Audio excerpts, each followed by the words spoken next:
நம்மள நிறைய பேர்கிட்ட இந்த பழக்கம் கண்டிப்பா இருக்கும். அந்த ஒரு பழக்கமே நம்மளோட டவுன்ஃபாலுக்கு பெரிய ரீசனாவே இருந்துகிட்டு இருக்கு. ஓவர்திங்க். நம்ம ஏன் யோசிக்கிறோம், எதுக்கு யோசிக்கிறோம் அப்படின்னே தெரியாம ஏதாச்சும் ஒரு விஷயத்தை யோசிச்சுக்கிட்டே இருப்போம். இப்படி நம்ம யோசிக்கிறனால ஏதாச்சும் நடந்ததை மாற்ற முடியுமா? அட்லீஸ்ட் நடக்க போறதை தான் மாற்ற முடியுமா? I would like to tell a little story in the hadith. பீசலலாம் உலகம் அவங்கக்கிட்ட ஒருத்தர் வந்து என்னோட ஒட்டகத்தை நாங்கள் கட்டி போட்டுட்டு அல்லாவை நம்பி விட்டுட்டு போகலாமா, இல்லைனா கட்டி போடாமல் நான் அல்லாவை நம்பிட்டு விட்டுட்டு போவா அப்படின்னு கேட்டதுக்கு, நீ முதல்ல கட்டி போடு, அதுக்கப்புறம் அல்லாவை நம்பி விட்டுட்டு போ அப்படின்னு அவங்க சொல்லியிருப்பாங்க.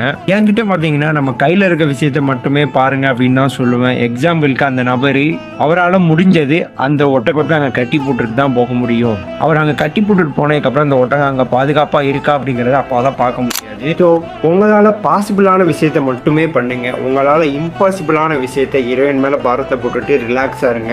ரிசல்ட்டை நினச்சி உங்ககிட்ட இருக்கிற பீஸை விட்டுறாதீங்க.